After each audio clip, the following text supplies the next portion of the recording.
Hello friends, welcome or welcome back to my channel. I just got done filming my TBR for filling out the R Fantasy bingo board for 2024, and if you haven't checked it out, I'll link it there down below. You can go see it if you want to see everything that's on the list. But one of the books that came up to read the prompt for, I already forgot what it was. And I closed my laptop and I'm not going to open it again. Anyways, for one of the prompts I picked Dungeon Crawler Carl by Binniman, and this is a book that I have checked out from my library, and it's actually like super popular right now for reasons that I cannot figure out, but I'm really curious. And since this has a real quick turnaround time for me because it's so popular, I can't renew it for my library. So if I'm going to see what all the hullabaloo is about, I have to read it now. So we're just going to dive into this reading vlog, I guess, and we'll see how this goes because I'm also filming multiple vlogs at the same time by starting this project, so it'll be interesting. But anyways, I have to go because I got to go pick up my kids from their D&D campaign that they're at with their friends. But I just wanted to say hi, we're doing this officially, and I'm really excited to see what all the fuss is with this book.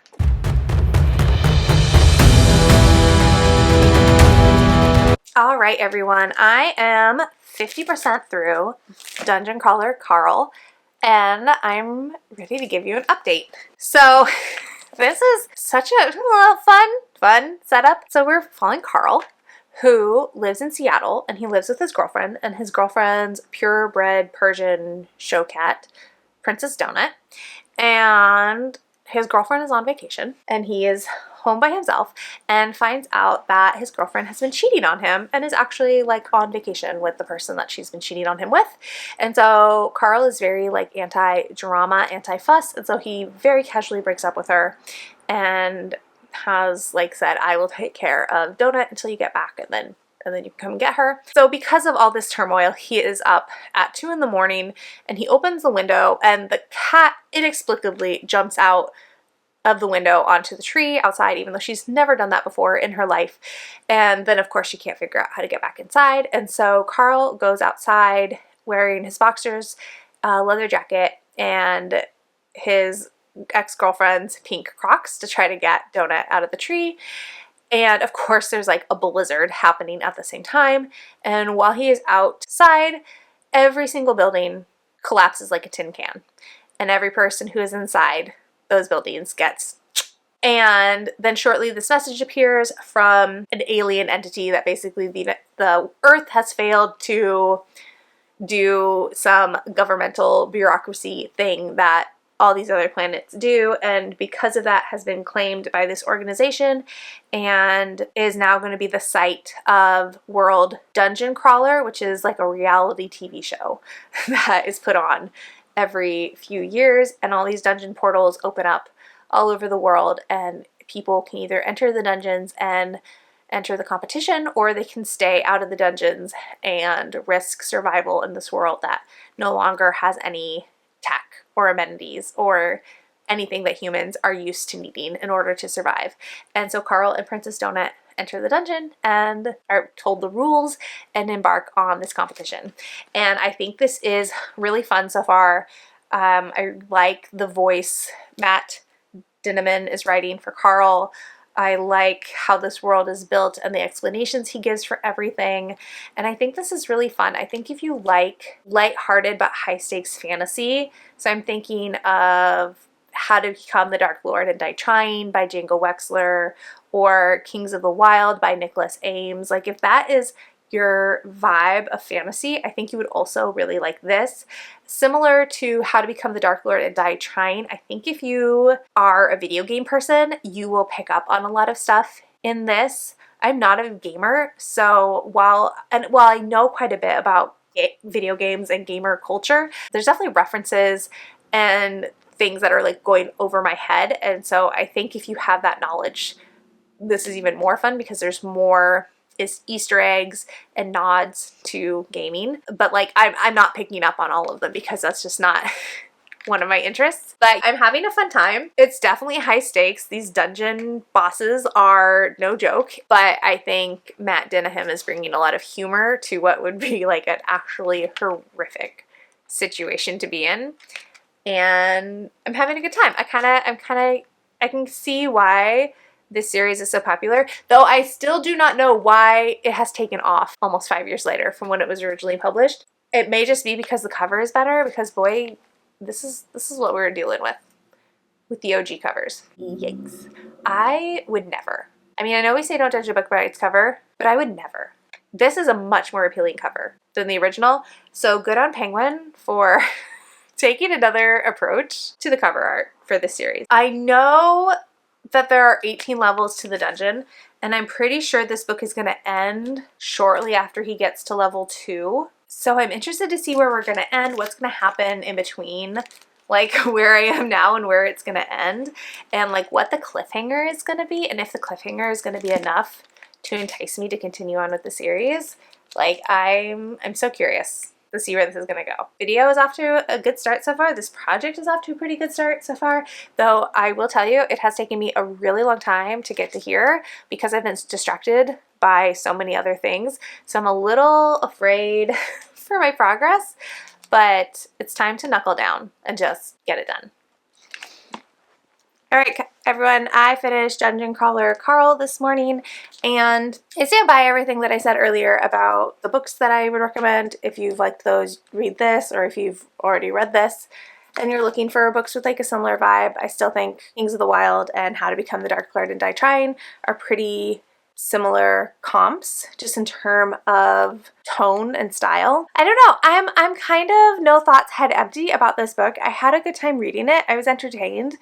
I love how short the chapters are. It made it so easy to just keep going because it would only take me maybe 5 minutes or 10 minutes to finish a chapter. I did end up getting the audiobook, which is an Audible exclusive, so that's annoying. And it's not that actor, it's a different actor. I can't remember the narrator's name, but his vocal quality, the farther we got into the book, reminded me so much of the guy that does Kronk's voice in Emperor's New Groove, and I can't tell if that helped my enjoyment of the book or if it hurt my enjoyment of the book. But I ended up giving this a 4 because, well, I had a good time and I think the writing is good and I think it's creative. Unfortunately, Matt Binniman was not able to subvert the stereotype of heterosexual men not knowing how to write about bodies and not knowing how to write about boobs and being weird about how they describe boobs and are obsessed with boobs. So I'm taking it down a star for that, and because I just had to say boobs that many times in very few sentences. So it's only a 4-star, and I did enjoy his social commentary that's in this book. There's not a ton, but you know, Matt Binniman's critique of humanity is fairly spot on. I would say if you don't enjoy dude bro fantasy, I don't know that this would be a book for you because there are some very like dude bro things in this book, and some of them were annoying, some of them were funny, but I do think it's a lighthearted, fun, escapist read. I don't think I'll be continuing on with the series, mostly because I didn't care about Carl and Princess Donut enough to want to invest in an 8+ book series, and I'm really glad I read it. I got to see what the hype is about, got to see what, you know, what the situation is, but I think I'm good now. I think I'm good now. So that's Dungeon Crawler Khaw, and now my prompt for the survival box is ticked off. So love that for me. And next I am going to be diving into The Dead Take the A Train by Cassandra Khaw and Richard Kadrey.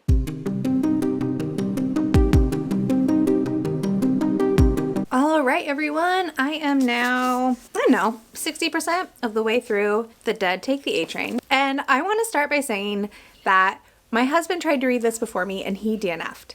So I think what I'm about to say may be an unpopular opinion with this book. I haven't really looked to see what reviews are, but I am having such a good time with this book so far. So we are following Julie, and I'll just read you the first line of the synopsis. Julie is a coked up, burnt out 30-year-old whose only retirement plan is dying early. So Julie's a mess, basically. She's a mess.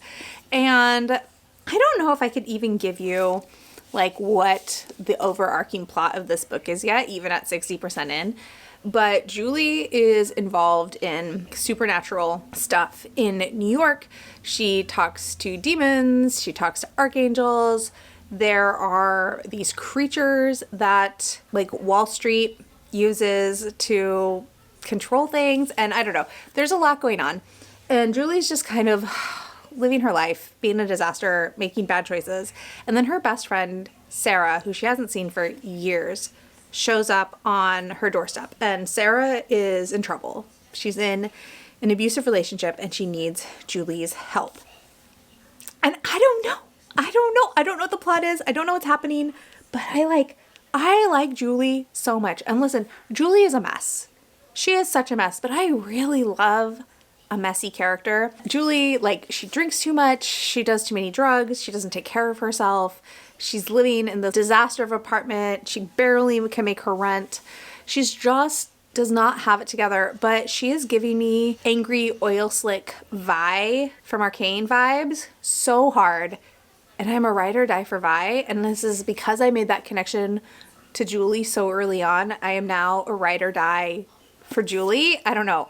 There's a lot of gross stuff going on in this book. This is horror. I think this is the less pretentious version of The City We Became by N.K. Jemisin. And I say that book is pretentious with like all the love in my heart because I also love a pretentious book. Like I love a pretentious sci-fi or fantasy or whatever like genre this is. But I also love like a disaster main character who cannot get their life together to save their life. Like Julie wants to be together, but she just can't manage it on her own. I really love the relationship between Julie and Sarah. I love how unexpectedly gay this book is. I was not anticipating that, but I'm absolutely loving it. The creature stuff is pretty gross. There's a lot of body horror and gore and just like demons doing really gross stuff with humans' bodies. And yeah, I don't even know what the plot is. Like we had the character I thought it was the bad guy, but then that bad guy just like got his skin suit strewn everywhere. So what do I know? But I like the writing. I've tried to read Cassandra Khaw before. I've read their Little Mermaid retelling. It's this one. I've read this one. And I thought the premise was really interesting, but the writing didn't work for me. I wanted to be obsessed with it, and I couldn't even tell you what about the writing didn't click, but I didn't dig it the way I felt like I should based on the premise. But this writing is so different, and I'm loving it so much. Like it's still beautiful. I still think it's really well written. It's just got like a different voice and a different style, which would make sense because these are wildly different books. And I don't know how much of that is Cassandra Khaw just is able to take on different voices in this really cool chameleon-like way, or like how much Richard Kadrey's influence that is. I have no idea. I'd be interested to hear what their writing rhythm was with each other, like how they collaborated on this. I still hate the cover. I hate all the teeth, but I love this book so far. It's so fun, right up my alley. I'm having the best time.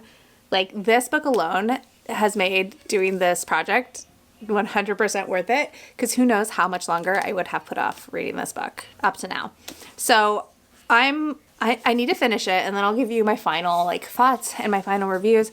I need to think what like I would compare this to, rather than being like if The City We Became didn't work for you, try this instead. If that idea of monsters in New York like is appealing to you and something you want to read. So yeah, I don't even know, but I don't know what the plot is, but I don't care. I'm vibing with the characters, and that's all that I need. But if you really need a plot, like my husband really needs a plot, and so this was not his cup of tea. But that's okay, because it's my book, because he bought it for me.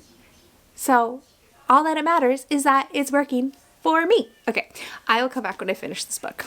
And I finished The Dead Take the A Train. So I did end up figuring out what the plot was. We do have a big bad. This plot is very much a meandering one where you just have to be here for the ride and for the characters. And so if you do not jive with these characters, I don't think you're going to jive with this book.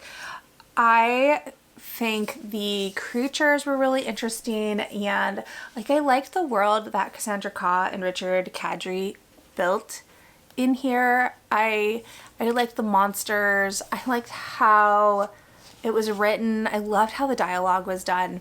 And yes, Julie and Sarah continually reminded me of Vi and Caitlin from Arcane, though I would say Sarah is probably like a more sheltered version of Caitlin. So maybe like beginning of season 1, if you're an Arcane fan, like that version of Caitlin, not necessarily like Caitlin at the end of season 2 or Caitlin at any part of season 2.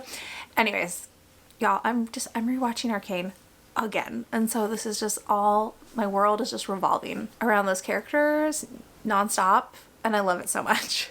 I just remembered I had a background on, so hopefully that rain noise wasn't distracting at the beginning. Okay, Sarah and Julie did continue to be my favorite part of this book. I really loved the two of them together, and it's interesting because while we definitely have Julie as our main character, Khaw and Kadrey have worked in all these other POVs from minor characters. Not necessarily everybody is good. We got a lot of like morally gray stuff. We get a lot of POVs from people who are pretty irreprehensible. And I just had so much fun with the atmosphere and the characters. I'm giving it a 4. I really wanted it to be a 5, but I think it would have needed to be almost all Julie for me to give it a 5. And we got too much from other people, and especially maybe not quite in the middle, maybe like 2/3 of the way through, we were getting, for my taste, we were getting too much of other people and not enough of Julie and Sarah. Is that her name? Yes. So that's why it's not a full 5. This is supposed to be a duology. As far as I know, there is nothing about a book 2 yet. This does wrap up fairly well. Like, there is a little bit of a cliffhanger, but it doesn't feel painful. It feels like there's more story to tell, but you're okay leaving everybody where they are in this moment, which is kind of my preferred like way to end a book. I don't like a really abrupt cliffhanger. I like to see that an author can resolve the story at least part way instead of just being like, nope, that's it. So yeah, I really like this, but I think liking this may be an unpopular opinion. I don't know that this book would work for everybody, but if you're looking for Caitlin and Vi vibes, if you are just looking for like atmospheric horror, I guess I would recommend it. I had a good time, but I know my husband did not care for any of the characters, and therefore, because it took a while to figure out what the plot was, like he did not want to hang out with it. So just there for everyone to know, but I liked it a lot. So for the last book in this video, and there will be a part 2 as I continue to fulfill all the prompts for the bingo board. As the final book for this particular video, I am going to read Blood Over Bright Haven by Wang. I haven't read anything by this author before. I know the Sword of Kaigen is really popular, but the main character is a mother, and I just don't want to go there. So I'm excited to try this. This is Dark Academia, which also doesn't really, it's not always my jam. Sometimes I struggle with Dark Academia. I'm just not here for that particular aesthetic. So I am interested to see what I think about this. And I have the ARC. And I really decided to read this one because it's already out. So if I want to get the audiobook, that is something that I can do, because I've been struggling with audiobooks lately, but I am trying to get back into my groove. So I'm going to read this next, and I'm really hoping I love it. I want to love it. So fingers crossed.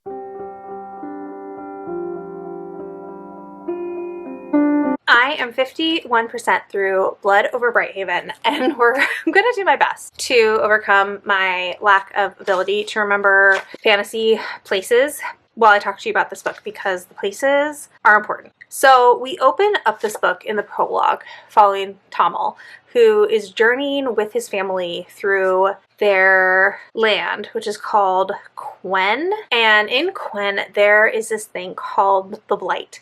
And it's this white source of power that if it touches a person or an animal or a plant, it unravels their very being until there is nothing left. And it is fast and it is ruthless and it can jump. So if you are holding someone and the blight gets the person you're holding, if you do not let go fast enough, it will travel onto your body and unmake you as well. So it's really horrific. In this prologue, we watch Tommel's whole family be wiped out by the blight, one by one, as they're trying to get across to Turan, which is the other part of this world, this other nation that borders the Quen. And maybe it's not called Quen. The people that live there are called the Quen.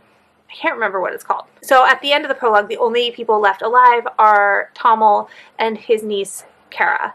And as they fall through into Turan, they're like, the only way to keep Kara alive when they enter into the city is for Tommel to say that she is his daughter instead of his niece. Anyway, so that's kind of how we open. So it's like, it's definitely like a grab you, shake you, make you pay attention kind of opening.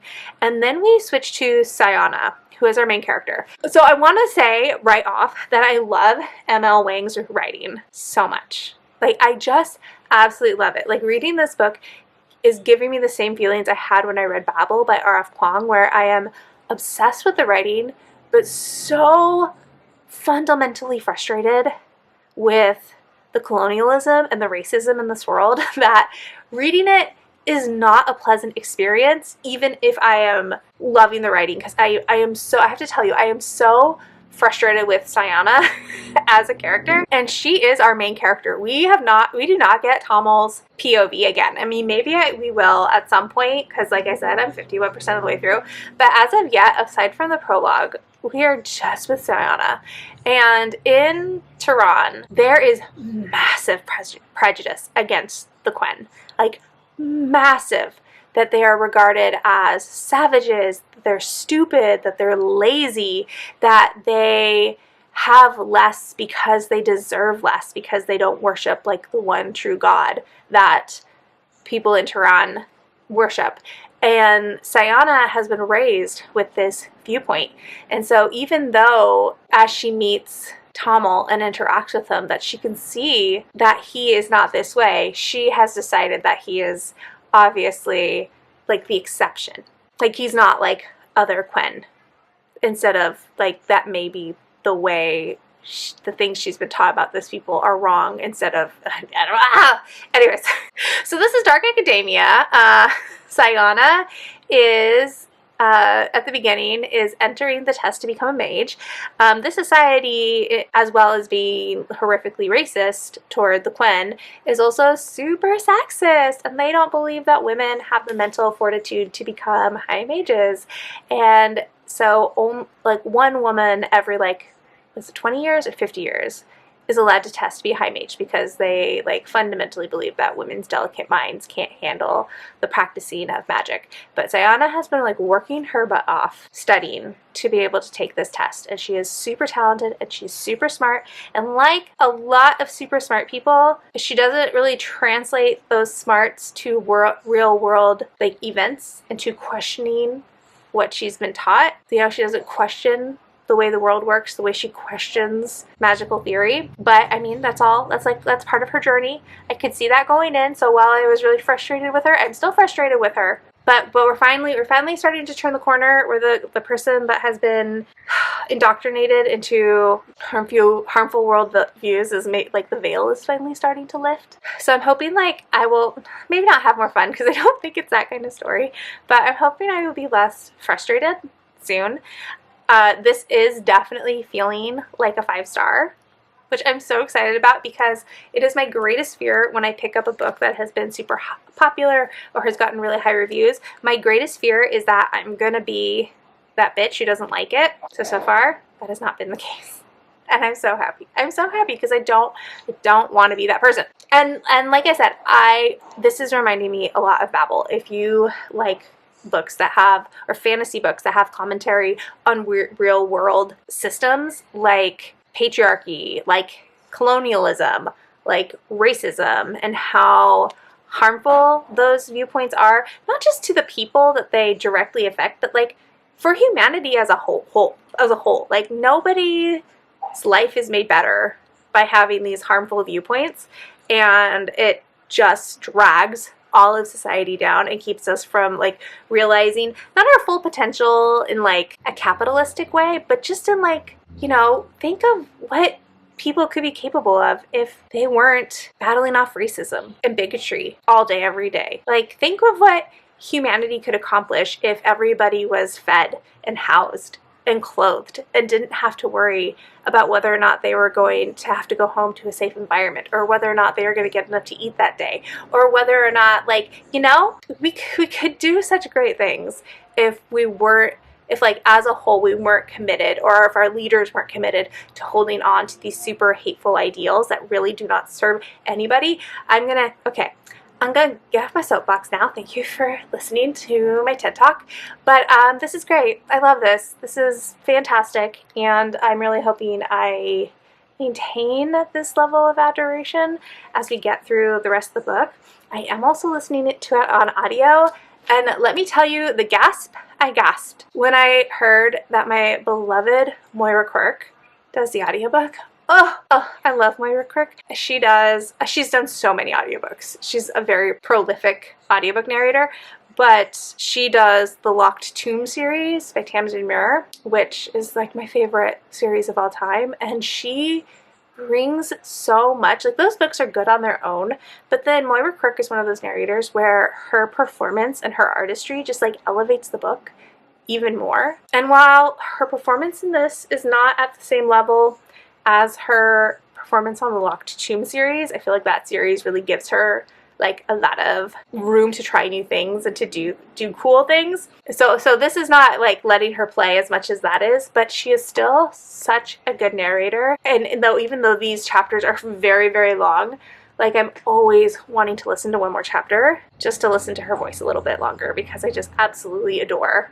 her performance style. So anyways, that's how this is going so far. I am so excited. Let me know if you have read, I mean, obviously I want you to let me know if you've read any of these books that I've read for this video, but yeah, let's gush about Blood Over Brighthaven, and hope that when I come back to update you when I have finished this books, that it is in fact the 5-star of my hopes and dreams. Alright, before I tell you my final thoughts about Blood Over Brighthaven, I need to show you the bookmark that I paired with it, because it was just so perfect. This is a quote from the Devabad trilogy by S.A. Chakraborty. If you rule by violence, you should expect to be removed by violence. Also, the other side is really good too. Not as thematically appropriate, but, you know, it's still a good quote. Anyways, I finished Blood Over Brighthaven, and I loved it. It was so good. 5 stars. Didn't even have to think about it. And interesting that it's a 5 stars with a main character who I never liked very much. Sayona is so flawed and complicated, and reminded me a lot of, what's her name? If you've read The Unbroken, whatever the princess's name is in this book. Gosh, I wish I could remember her name, but it reminded Sayona and the woman in this one. A lot of similarities. A lot of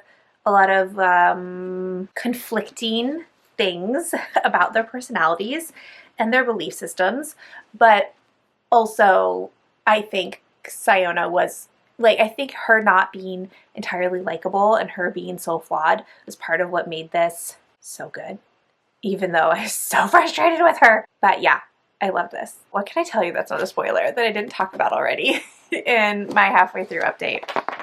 I think what I loved the most about this is that Wang really went there with the events of this book. She didn't pull back. She didn't tease that something big was going to happen and then sideswipe at the last second. She committed, and she did not pull her punches. And I really love authors that do that. I think if you liked Babel, I know I already mentioned that, but by R.F. Kuang, I think you would also like Blood Over Brighthaven. I think they have similar themes, though they're definitely approached differently. And I just think this was so good. I'm still not going to read Sword of Kaigen because I really don't want to, I don't want to read about a character who's a parent. Just not, especially a mother. I just don't want to do it. But I am like really excited for whatever M.L. Wang publishes next, because this was just so cool. The magic system was really interesting. clearly well thought out. This world felt so expansive and three-dimensional, and you can tell like she really put a lot of thought and a lot of care into her world building. And I loved how the world building was communicated to the reader, because we get it through Siona's point of view. Like, you get educated about stuff, but then like in between each chapter there's a little like excerpt from a law or a founding text of Tehran. And so it was a really, I feel like, a really smart way to give the reader the information they needed to know about this world, but it never felt info dumpy. It was just blended in so seamlessly. So yeah, this was so good. Loved it. That is going to be the end of part 1 of my project. And I love a project. I love a project so much. And I haven't taken on a project for a while, and doing this video just reminded me of how much I love a reading project. It makes me so happy. But let's take a look at the bingo board. So I've managed to fill in, but not me turning to look at it, like it's actually right next to me anyways. I have filled in 3 squares. Dungeon Crawler Carl went on to the survival square, and the dead take the A train took the eldritch creatures square, and then Blood over Brighthaven took Dark Academia square. And I just have 4 spots left to fill in the next video, and I am so excited for it. So if you made it to the end of this video, thank you so much for watching and spending your time with me. I would love to hear your thoughts on these books. I would love to talk to you about Blood over Brighthaven. I'm definitely going to throw this at my husband and make him read it, so I have someone to talk to about it, because I need someone to talk to about it. If you made it to the end of this video, let's do the drop of blood emoji for Blood over Brighthaven. And like if you liked it, and if you liked it and you want to see more, please subscribe. I'm really trying to grow my channel in this next year, and your support would mean a whole lot. So thanks so much, friends, and I'll talk to you in the next one. Bye!